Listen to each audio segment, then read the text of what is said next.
Hey guys, it's your host, Bailey Cartwright. Welcome to the Stronger Scars podcast, where I invite others to dive deep into the ups and downs of physical and mental scars.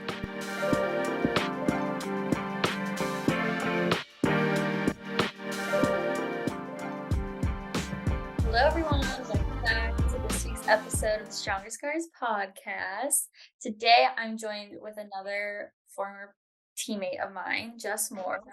And before I let Jess talk, I just want to say there's two things I want to say. One, in the last episode, if you guys remember, I said how I wanted to start reaching out to people. Like once a week, I'm going to challenge myself to reach out to someone I haven't talked to in a while. And Jess, you were actually my inspiration for this because you randomly texted me a few weeks ago and you just said like, hey, like, how are you doing? Like, I'm really proud of you, miss you. And I just was like, wow, like, we are still like the people who I thought I wasn't like friends with anymore, like we can still be friends. And that like kind of inspired me to want to challenge myself to do that to other people. And then secondly, I was creeping on your Instagram today because that's what I do. And I saw a picture of us dabbing and I was laughing so hard. Yes, that was a farewell game, yes. So without further ado, everybody say hello to Jess Moore. Hi, everyone. So go ahead and just kind of give us a little down low intro of yourself. Doesn't have to be anything like extravagant. Yeah, so, Bailey and I played at the Riverhounds together. We we were on she was an outside mid and I was an outside back, so we kinda ran the flank together, but, coming out of Riverhounds, I went to St. Francis, to play soccer, and then kinda similar to what she did, but just an accelerated pace, I went to a Division III school, played soccer there, and then, eventually left the game and kind of just focused on other things in my life. And I guess we'll get into that probably later. So you guys probably know by now that I enjoy talking about the difference between D1 and D3. So I kind of forgot that Jess had this transformation, and I just think it's really important to talk about because we were kind of chatting a little bit before we recorded, but you pick your college when you were so young, and like you just like I think Jess said like she picked her school before she was driving, and like that is insane. So kind of first and foremost, let's start with like committing to St. Francis. What was it that you were looking for? What drove you to go? Do you want to play there? Um, Definitely being a part of the Riverhounds, our main goal was to go Division 1 somewhere. At the end of the day, I was looking at different states, different colleges, and I wanted to stay close to home. I was a homebody back then. Even if I could drive at that point, I definitely wasn't driving that far. So I wasn't aware. And being that I was playing soccer 5 to 6 days a week, maybe even seven, I didn't have an outside life other than soccer. So for me, when I chose St. Francis, my main priority at that point in my life was to play soccer at a Division 1 level close to home. So that really shrunk my options down when I was looking to commit, and came from more of the Royal area. So, in a natural progression, almost St. Francis was the correct fit because it kind of encompassed everything that on paper looked like it would fit me well. So then what was your experience like when you got there? And how long were you there before you transferred? I wasn't even there. I would say it was a number of weeks that I was there. I didn't know Yeah. that. Oh, Yes. tell us more. Tell us more. So I got there and I quickly realized I wasn't the same person I was when I committed. There wasn't. It's in Evansburg, and I believe there's Altoona about 30 minutes away. There's a few places that are closer that are like Walmart and Applebee's, but like in really reality, there wasn't really much around to do. So I quickly realized I was missing that aspect of what my life turned into when I was a senior, kind of exploring, going down to Pittsburgh more, hanging out down there, going to Greensburg, really filling out more of the suburban slash city lifestyle. Um, and I said, well, this isn't something that is ideal, but I could probably live with it for some time. So when preseason started, I then realized that the coach wasn't also as as a good of a fit as she was, as I thought she was. The assistant coach that I originally committed under left at that point, and so I really lost that connection with him, who really did most of the recruiting for our process. So at that point, it was kind of a combination of that, that I didn't really like the school, and that I didn't see the coach being, she didn't do anything specifically to me, but we just definitely weren't the right fit from the beginning, that I could tell. And I was getting really good opportunities there. I was originally recruited as their left back was a senior leaving that year. So that vacant position was indeed ready for me to fill. And that's also why I took that commitment so seriously to that college, is because it was an immediate filling spot that I didn't have to wait until I could move into that position. So being there though, I was always thought school should be first. So I wanted to graduate early, if not a year. I was trying to graduate a year early regardless, but at the very latest, it was like, I'll just do the 4 years there. Well, I figured if I would stay in a college and have to transfer out, it would elongate that process, whether it was to elongate it to greater than 4 years or to just keep it at through, 4 years. So at that time, after discussions with my family and like my unhappiness with the coach and the atmosphere that it was surrounding, um, I pretty much decided that it wasn't probably the best fit for me, and trying to get out before the season starts and before college starts to get ahead of the whole transferring process, because at this time COVID haven't hit, transferring portals aren't the the most talked about thing. I wasn't really aware of that, so I was just trying to get ahead of it. And I think, we kind of discussed this later, like, you have to surround yourself with people that really truly support your decisions, and really support what you're going to do. And at that point, I luckily had the family behind me to do that transfer and to do that change. That they, at the end of the day, I kind of felt horrible because, as you know, like, your parents spend a lot of time, a lot of energy. It's a big financial, you know, Mhm. a commitment when you do the River Hounds and just do so many of those tournaments. And for me to lose a scholarship, that to go from basically having a nice scholarship to n- just being a regular student at a Division 3 college, getting just merit, it was definitely not something that I took lightly, and it wasn't. I was thankful that they didn't take it as as important as I took it, because I definitely was a factor that I struggled with, even probably a year into the decision, being like, I really truly feel bad that I I made this decision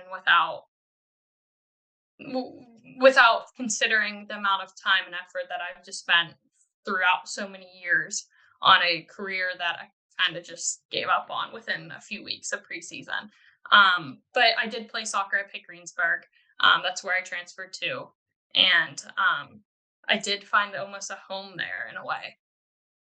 Okay, comments. So one, I think I there's few lessons I always want people to take away from listening, and one is always like, I think there are more rules in place now for recruiting. Like, you can't talk to coaches early, you can't commit as early. But seriously, like, take it at your own pace and really consider your options, really discuss with, like Jess said, the people in your life who support you. It's not, I mean, as much as it is at the end of the day something that affects just you, it's honestly not. It's something that affects your loved ones.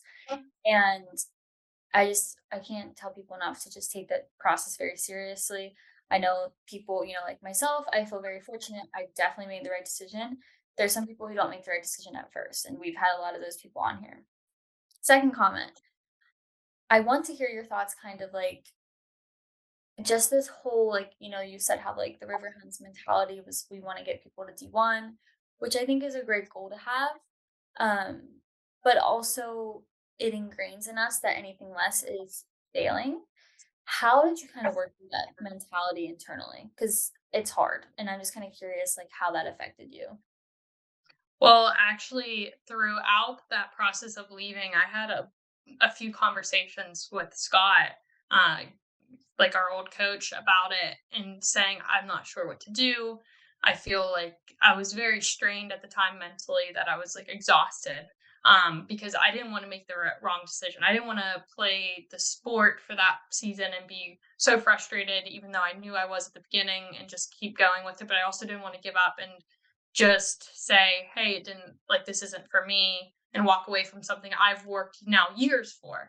So the discussion was kind of had that to take that step away was not a permanent one. It was supposed to be to transfer, to just allow myself to gain the credits, leave the school because I wasn't going to enjoy the school being there without soccer anyway. And also, it then financially would be an increase. So I said I would take myself into this like smaller college locally, and then try to transfer into another Division 1, like train through the time and transfer to another Division 1.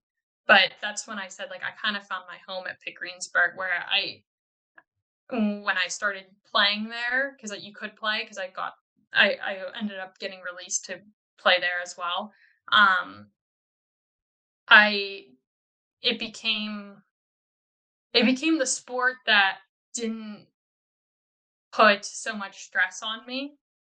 Um, and it was a good step from where I was at the Division 1 level. So, yeah. Okay, one more question. I feel like I've talked a little bit about it, but just my own experience going from D1 to D3, I felt like kind of isolated. And I know you keep saying like you found a home there, and I'm just kind of curious, like when you first got there and everyone's like, "Oh, she's coming from St. Francis, she's coming from a D1 school." Was that transition truly easy for you? Did you feel like people were looking at you like, "Ooh, why is she here?" Like, I don't know, that was just something that really affected me off the field. So then it in turn went to on the field of how I was playing and how I was like looking at other people. I think it affected me a little bit. So, because it was a local Division 3 school, I knew a few of the players going into it that I've played with before, at throughout high school. So that was a comfortability. I would say my struggles with going into the team was more so that I wasn't, because I was commuting. I transferred, I think maybe 2 days, 3 days before classes started.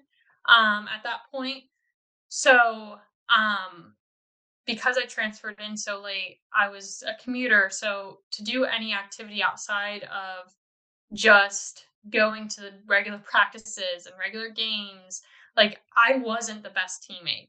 Um, I know that. And I think that's what kind of hurt me mentally the most, is because I wanted to be there for every single person, and I wanted to be that team player. But at the end of the day, I had, like, again, you wanna surround yourself with people that support you and support your decisions, and, um, I definitely was strained in a sense of I just wanted mm, to create balance in my life, and to do that, I decided to let the social aspect go and focus just on playing the sport. So, eventually, it did indeed, like, kind of feel like there was resentment in the team a bit, that probably that most people were like, she's not a team player, or maybe saying like, why does she think she's better than going to these events or these parties?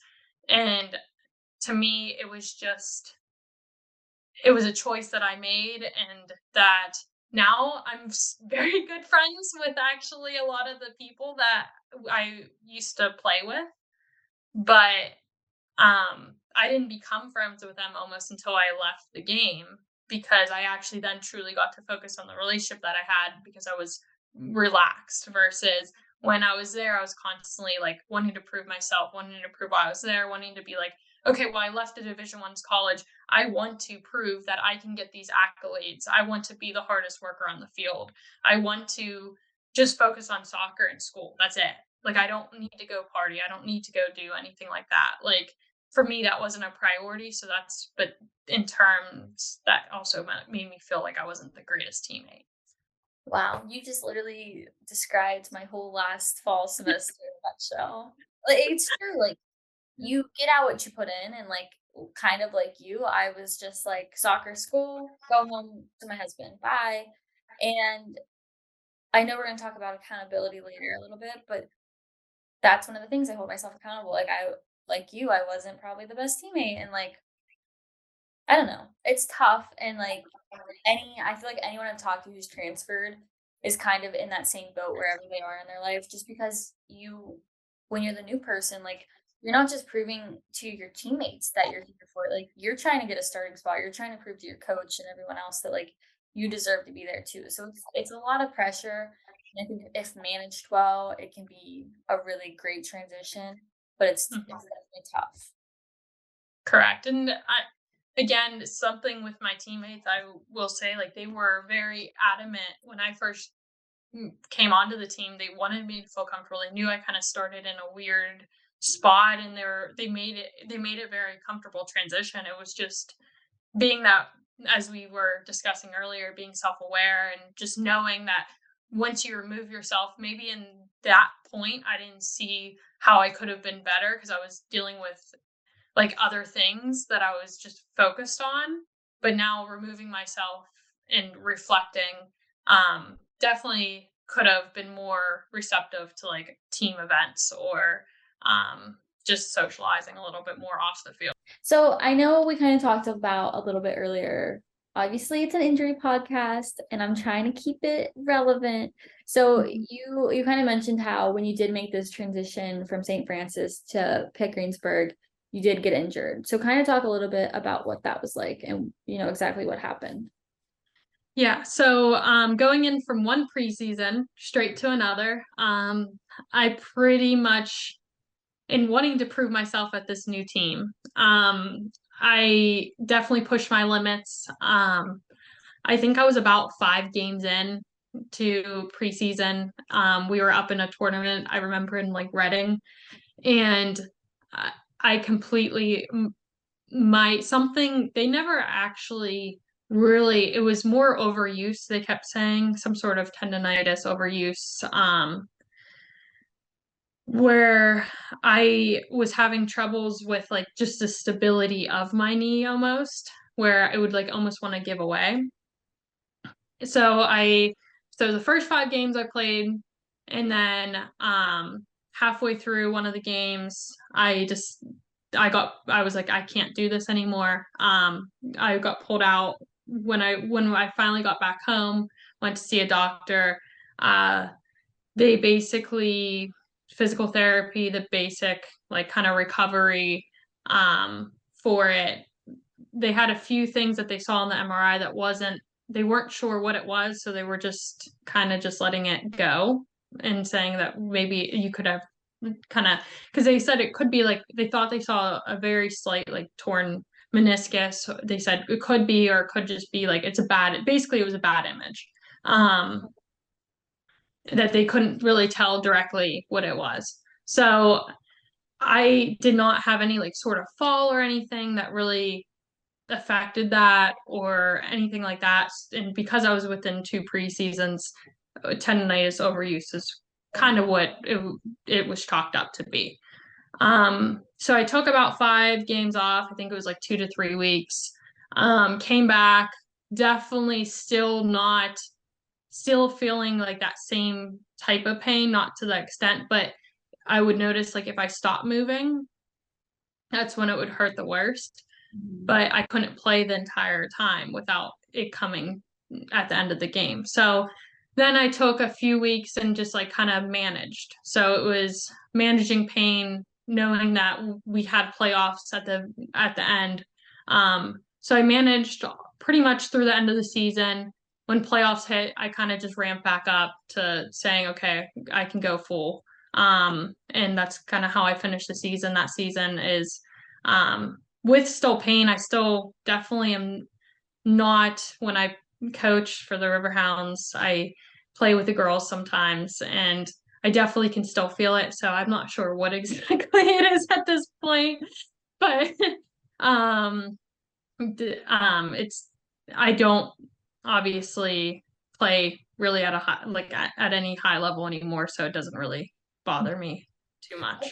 I think though, like a lot, I mean, most times, like the people who have like a diagnosed or long-term injury, like that's who we kind of talk about and highlight because they're seen like going to doctors, they're on crutches, whatever it may be. But there's so many people in the realm that you were in of like you're hurt, you don't feel right, you can't perform like you're supposed to, but there's no diagnosis, no one's telling you what's wrong with you. They're just kind of like, oh, suck it up. And I think that the more that we can like talk about that, hopefully that brings like people to be more comfortable to share when they're not feeling 100%, or like if you're on medical staff, you can kind of take those injuries more serious because they affect people in the same way. Correct. And it was almost more frustrating not having a strict diagnosis because it wasn't there was no really end to it. There was no, hey, once you wait 3 weeks, you'll feel like I tore my MCL before. So like I knew that once I waited a certain amount, went to the doctors, like I knew that I would be back to being able to play. Well, this I wasn't, they weren't sure what it was other than maybe tendonitis. So could it flare up? Yeah. Could it not be that at all? Could it be something that's elsewhere that's just causing me to run weird or anything? Like we weren't really sure. And that's through that end of the season. Like once I got all those accolades that I kind of was looking for from that college, I was just like I kind of chose to walk away from the sport. And I say I kind of regret it. I do. I definitely have I wanted I looked back I looked at going back after I actually even graduated once I tried to get I needed to go back for a few credits for a certificate and a my CPA license to get the 150 credits.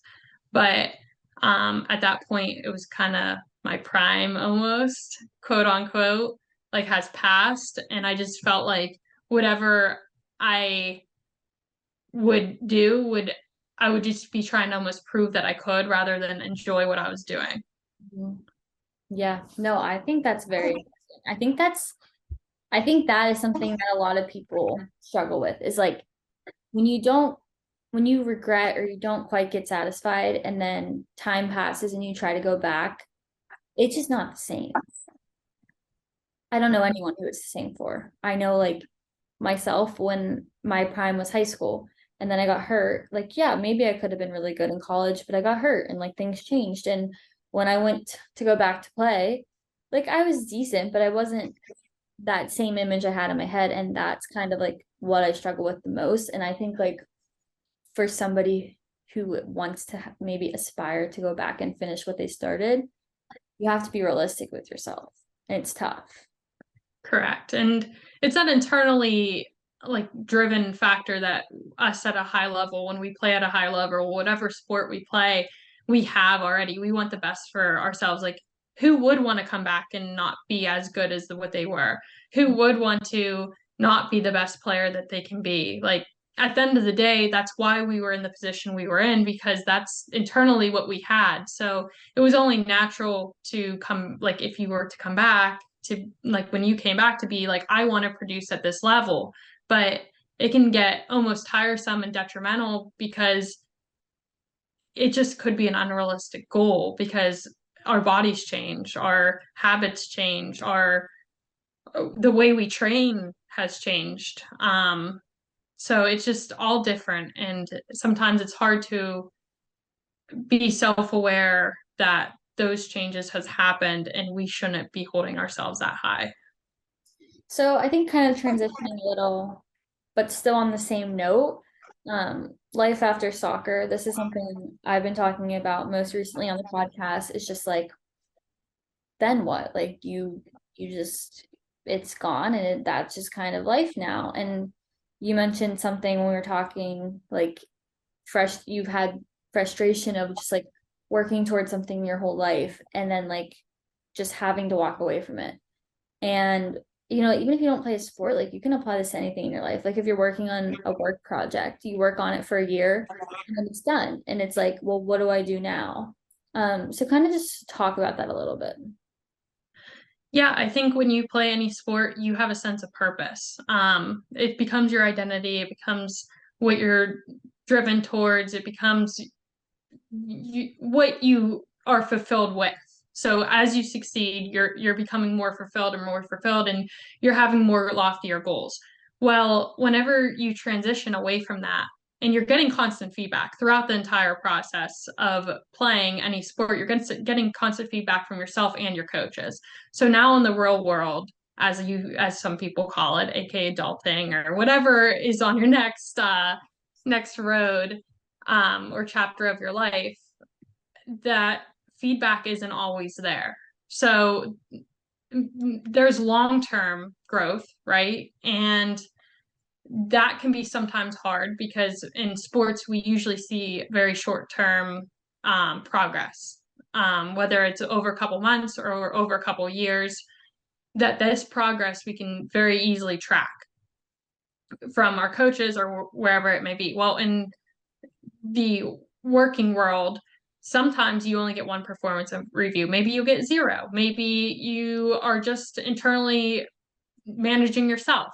Whatever it is, sometimes that lack of feedback can hurt you in a sense of feeling like you're not doing a good enough job, or you're not making yourself work hard enough, or you don't have a purpose because how can you measure it? And I think it's good to hold yourself accountable in your day-to-day life. However, it's sometimes hard to, or it could be almost, if you're super driven, it could be too overcoming, where you're holding yourself to such high goals because you're creating your own, that they're not realistic either. Okay, so I'm actually so glad that we're talking about this because I just feel like, so I'm doing like an internship right now. And one of the things that I've struggled with, and like my husband will be like, you have to just like not worry about it, is I'm constantly expected, like I'm expecting to hear great job or do this better. And when you were saying that, my like a light bulb went off in my head, and I was like, this makes so much sense why I'm like fixated on wanting to hear that I'm doing a good job. But like, why should my boss constantly be saying great job? Like he has his own stuff to do. I'm supposed to be doing this stuff. I need to figure out like the stuff I'm turning in, is this good enough? And I think that's very interesting to bring that up just because like I don't really know, like what would you say, what is some advice you would give to somebody who is now in the workforce, ex-athlete, has always had high expectations, has always had somebody telling them if they're doing good or not? Like where would you tell them to start with like making their own goals and how to manage that feedback? Well, I feel like I still struggle with that myself. I do luckily have like a good team around me that does give some validation with that. However, one of the things I became aware of is to, whenever those goals, to create your own goals. So if you have to turn in a report to your manager, whoever it may be, and it's by 5 o'clock on Tuesday, if you turn it in at 4 o'clock, guess what? Good job, because you turned it in early. It's just those little things that sometimes it's hard to measure in the workforce, of like what you're doing good and bad, because there's no measurements. Right. It's just, hey, this needs to get done. Can you do it? Or can you do this accurately? So I think it's good to try to walk away each day and be like, I did the best job I could. Like, that's an awesome thing. Like, that's all I can do. And sometimes I do still get fixated on trying to be the hardest worker, or trying to prove myself by keep going extra or learning more. And I think in some times that's good, but that might be because like I'm looking for that external saying, hey, like, oh, good job, I recognize that you're working on this. And but I've started to, as more and more time has passed, been able to provide myself that by just saying, yeah, like I'm working extra to do this. Like, this only betters my career, this only betters the company I work for, this only betters myself. So that's the motivation I have, is to not only become a better person for myself and better employee for myself, but become a better employee for the company I work for. Okay, so the other thing I'm kind of curious about that kind of came to my mind when you were talking is I think another athlete habit that I have ingrained in me is I can't disassociate like when it's playtime and when it's work time. So for example, I am very good at I'm sitting on a couch and I'm watching my show, but I just cannot just sit and watch my show. I have to be working on a project. Like I can't dissociate. And it's like, it annoys me so bad because I just want to relax. But then I feel like I'm not doing a good job. I'm not doing enough. Like it's almost like going out to the field and doing extra work. Like you're so tired, but you're told you should do it. So you do it. What are your thoughts on that? Because I'm just kind of curious. I'm 100% like you. I made the comment today to one of my coworkers. I said, I don't like, I was like, I almost at this point use my house as a hotel because I'm never here. And when I am here, I never watch TV. So, because for me, I'm like, if I'm not either working out or I don't picking up around the house, doing just household chores, doing something productive, I feel like I'm not valuing my time enough. And I think yes, and I think it's an athlete thing to be like, if I'm not bettering myself, then like what value am I providing myself? Like what, and it's that constant circle that we want to become a better person. And I think that's what when we lose a sport, that's what we start making our day-to-day life that version of what we had.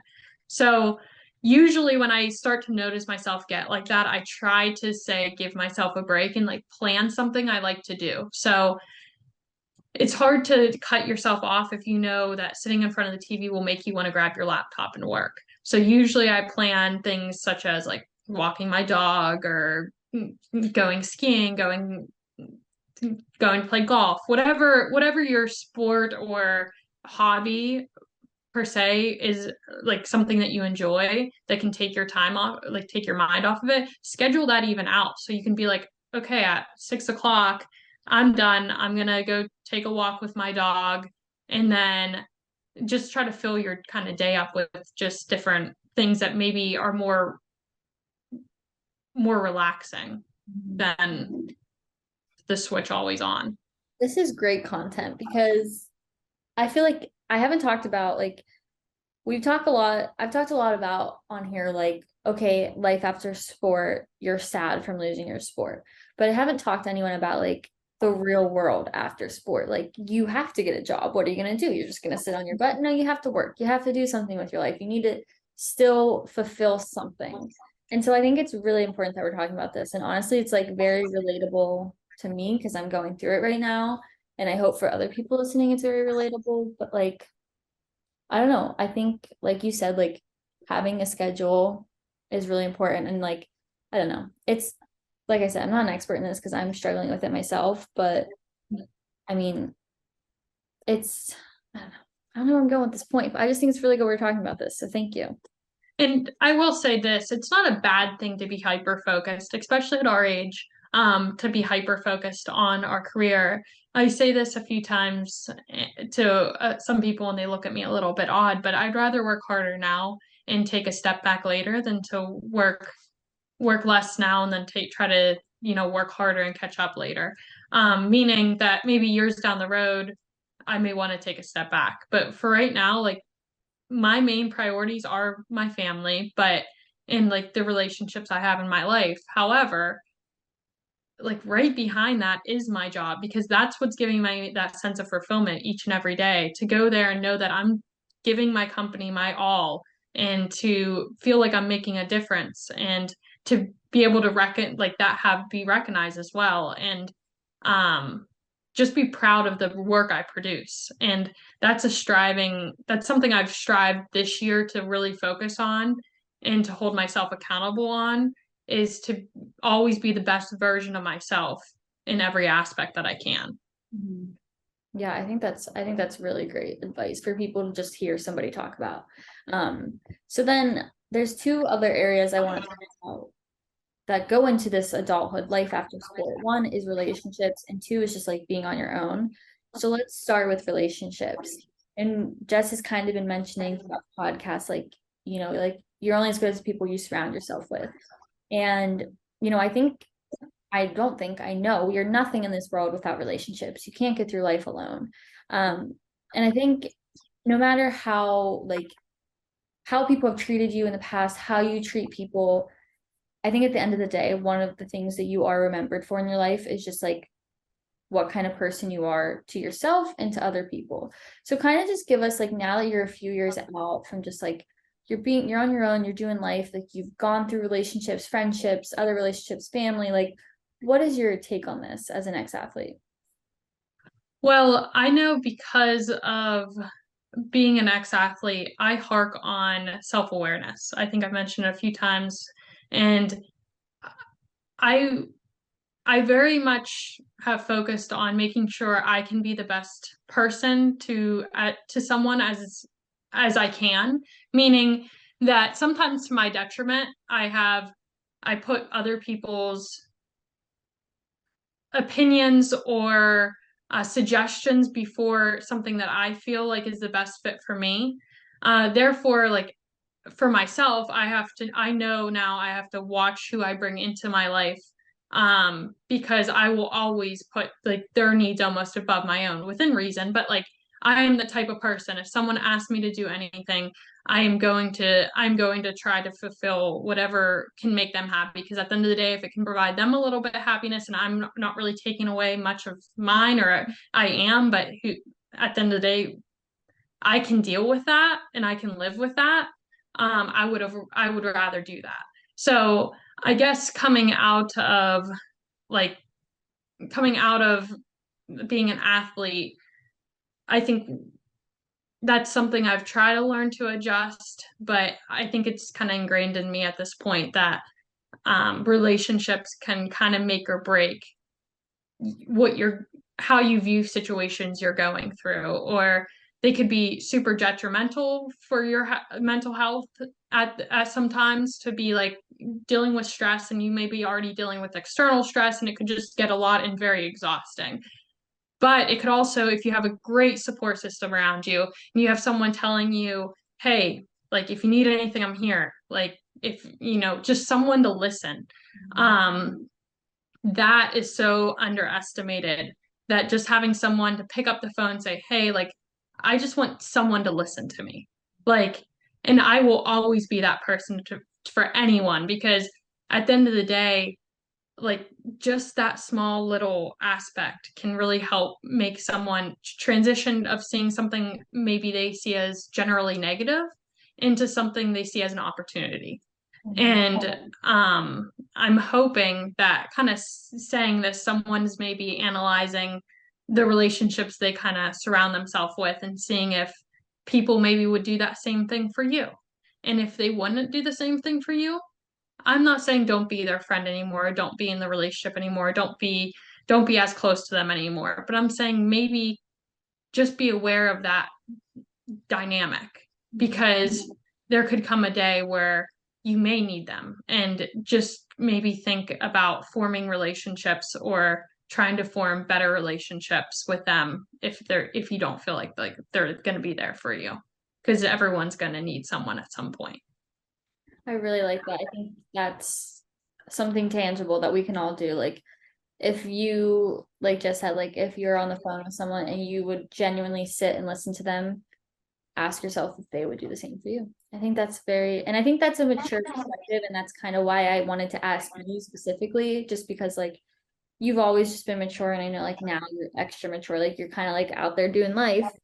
Um, and I think it's trial and error. Like when you're in high school, you think everyone's your friend until the mean girls come along, and then you're upset. And that's the kind of relationship dynamic you have. But when you get older, like you have to rely on these people. You're going to be in a relationship one day, you're going to have kids one day, you're going to have to teach them things. And it's really important. And I think like one of the things that has always kind of stuck with me is, growing up as an athlete, you have teammates. You might be on several teams, but they're kind of built-in friends, and you love them, hate them, you have to deal with them. You have to play with them. You have to go and win things with them. And I think that's kind of the transition for me that's been the most hard is just like not having built-in friends. Like you have to put in effort when you grow up. You have to actually reach out to people, maintain relationships. And that's something that I have found to be very difficult and something that I wasn't prepared for. Yeah, and it's hard to feel whenever you also have friendships that are tied to a sport, when you leave that sport and maybe they're still in it, or maybe they had better success at it, or they had a better experience, sometimes it's hard to talk about the struggle that you have because maybe it doesn't resonate with them, or maybe you think that it doesn't. But at the end of the day, like a true friend, a true a I always like to use this mentality where I want to be the best version of myself for someone else. So if I can be that, maybe even if they aren't that to me, maybe they can take that little cue to say, okay, well, this is how I can better myself. So I hate to say I expect what how I treat others for them to treat me because I don't expect that. And I don't think in some cases maybe it's bad that I do this, but um you definitely want to hold everything in perspective to be make sure you have that core group around you that can be there when you need them. And yeah. Yeah, I think going to that point real quick, just like you don't expect someone to treat you the exact same as you treat them. I think, I kind of go two directions with this. For one direction, I'm like, the people who are the closest to me in my life do treat me as I treat them. And that's like, I think I've said before, like, you get out what you put in. But on the other hand, I've been in situations where I've had dark days from like going through my injury kind of made me depressed. And I know I wasn't the same friend to, I can think of one of my best friends who was there for me, texted me. I didn't want to respond, would come knock on my door. I didn't want to talk to her. So she picked up for my slack. And now our friendship is probably the best it's ever been because we can build off of each other. And whenever she's down, I can lift her back up, or she can lift me back up when I'm down. But it doesn't always, relationships aren't always 50-50. Sometimes they're 20-80. Sometimes they're 60-40. And I think the faster you can realize that, the more you will come across relationships that will last you a lifetime. Correct. Yeah, because at some point like you may need the full 100% from someone, and um they or you might have to provide the full 100%. Like just sending someone a text that you know that is going through a tough time, or just like whether it's on a test, or whether they know something has to be turned in at work, or they're going on a trip and they're going to be gone for a few days, or something happens in their family, whatever it is, to say, hey, I'm there for you, or hey, I'm proud of you, or uh, any small little aspect. I've realized that if I can send that message to someone else and let them know that whatever it is, I'm either proud of them, I'm there for them in any aspect, just to know, hey, you're seen, you're supported. Whether you want to be supported more, then I'm here. If not, then great too. Like you just know you have my support and I'm um proud to be there for you. Then I think that it's worth doing. And I think that's what we kind of talked about before, is to reach out to people that you maybe haven't talked to. And that's kind of the direction I was going with reaching out to you, because I've seen all this good you've been providing, and I've sat there and internally said like, oh, she's doing so great. Like I'm like listening to your podcast, but I was like, what am I doing? Like she doesn't know that I like actually have seen her. I'm proud of her, and that like I'm seeing all that she's doing. Like what is that text? Like I it takes me 10 seconds to write the text to express my feelings, but I think a lot of times we don't, or we don't comment, or we don't reach out to someone we haven't spoke to, because we're afraid to just be like, hey, by the way, coming in a couple years down the road, but like I see you. But it's normal. I think that we need to normalize that, and to just be like fully supportive of one another. Especially if you're supporting them behind the scenes, like they don't know that. This might be person to person, but for me, I don't think it's ever too late. Like I don't think there's anyone in my life who could text me 10 years later and I'd be like, nah. Yeah. So I think just, take a leap of faith if there's someone who you've really been thinking about lately. or you just have like this internal urge to text, do it. Correct. Correct. And at the end of the day, they don't respond, I don't know, they don't, then you did your part. Right. And that's like that self-awareness to know and accountability to know, hey, like I did my part to say, hey, good job. I see you. And like the goal isn't just to get something in return either. It's just to be like, hey, I always say that that's what it's for, is to say, hey, like I see you, that's truly my feeling. So why am I not going to express them to you? So it doesn't hurt me by being a supportive person to someone else. I think that is fantastic advice. Okay, so the last thing I want to highlight, so I was scrolling on Instagram, like how long did you move into your house? So I moved in September, but I started the whole process in January of last year. Yeah.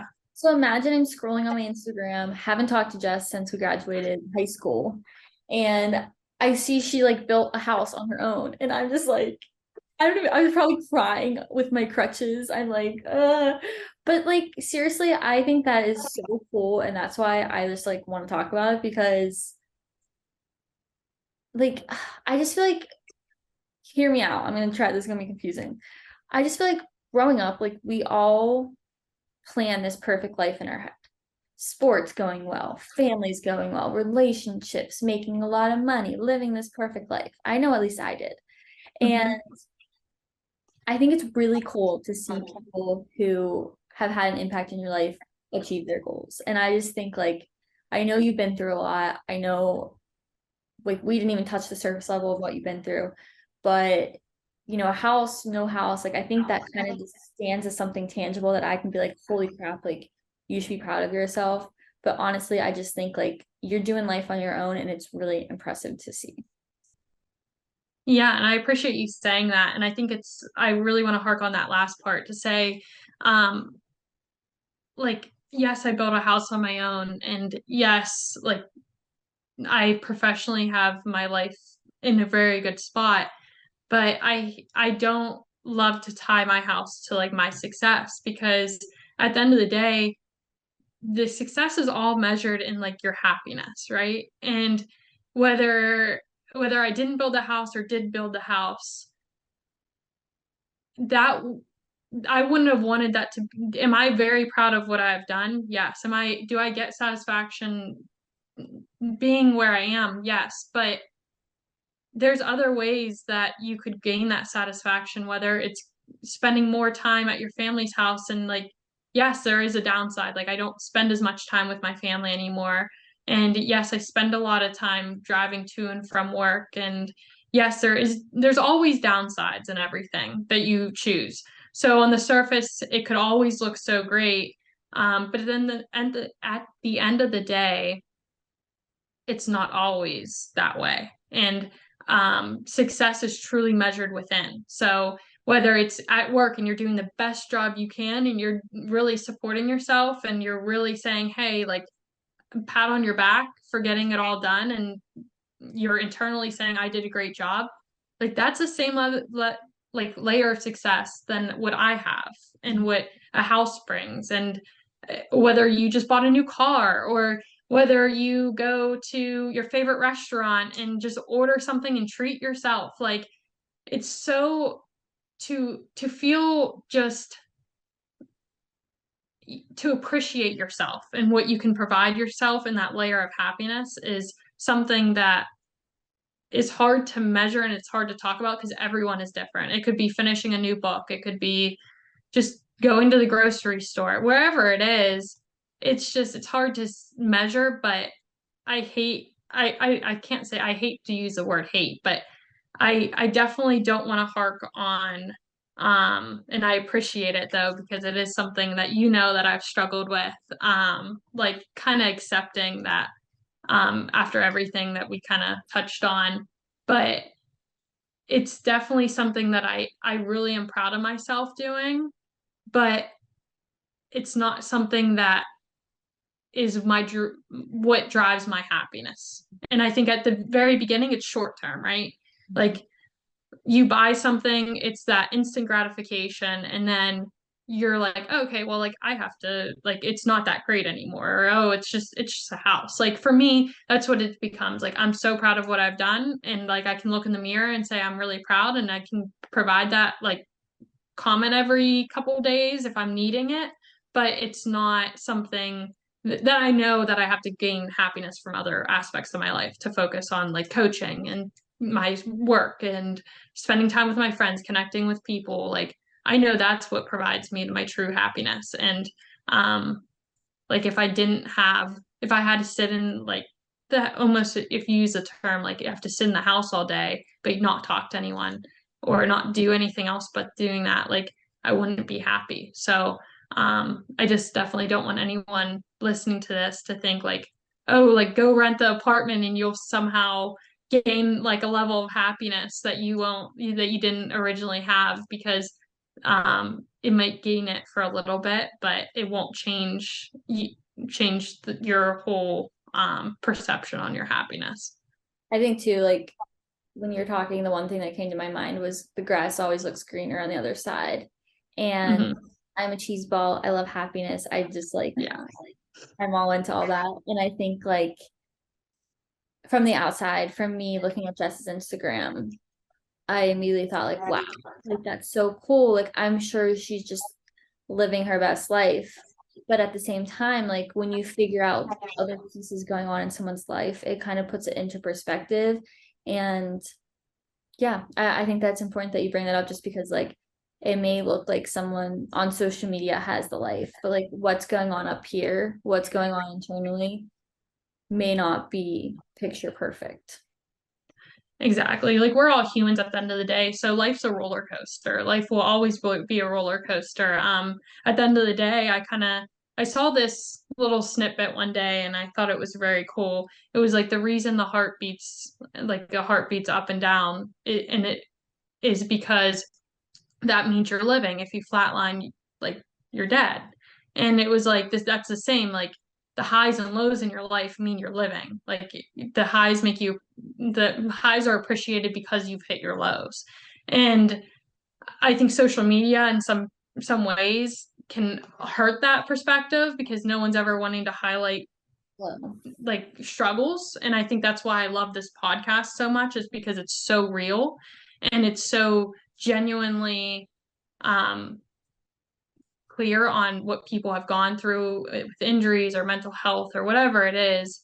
And it's important to make sure people don't feel like they have to reach like a certain level of Instagram like happiness, because you people only highlight the good. And I'm not that I'm saying that everything is bad and everyone's just living in like a perception, but there's not many people I know that are highlighting their struggles or what they're doing in their day-to-day life. Like no one posts usually every day. Like I don't post something every day. So you, people may not know what time, like how long I work or how much I work or what I do after work, or if I go work out or if I just sit at home. Like I don't post a ton, so people just see usually the highlights really of like that's just kind of what I've been posting, what I like to post more probably,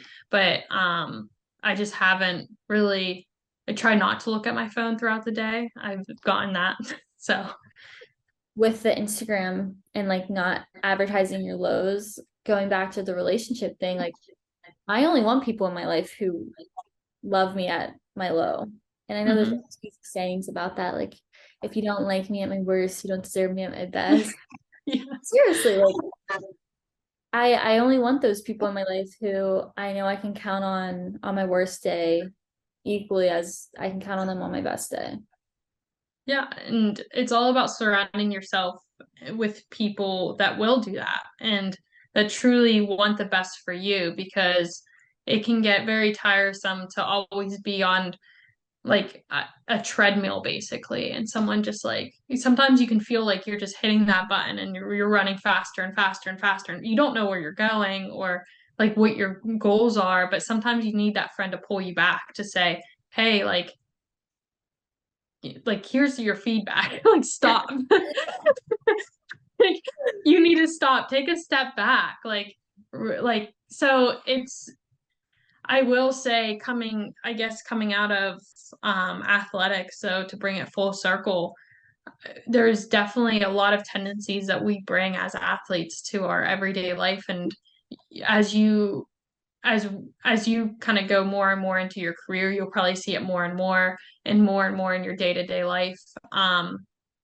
But just how much the competitive nature and the never give up mentality, the I never going to fail, um, the I want to do X, Y, and Z, and you'll do anything to get to those, um, and like won't accept anything less, will like start to filter down. Like, not in that mentality where you'll think of it like that, but something that, like, now reflecting on that, years ago and even now still, I kind of watch myself do that, where create expectations and I won't let something go because I feel like then I'll fail. And rather than just shutting a door and saying, hey, not for me, or hey, like, I'm not going to do this, or I'll just constantly be saying, okay, well, I'm going to go run 5 miles because I said I'm going to run 5 miles. Maybe I don't feel like running 5 miles, but maybe I should be running two. And like, it's just constantly not wanting to let myself down or anyone else around me down. Yeah.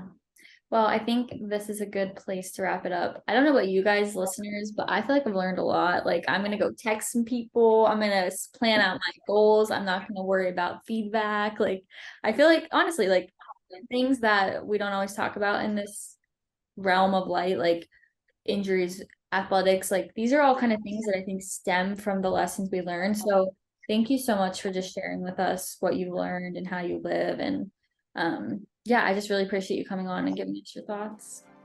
No, thank you. I loved coming on. I always listen to you, huge fan. So hopefully we helped someone that's struggling maybe.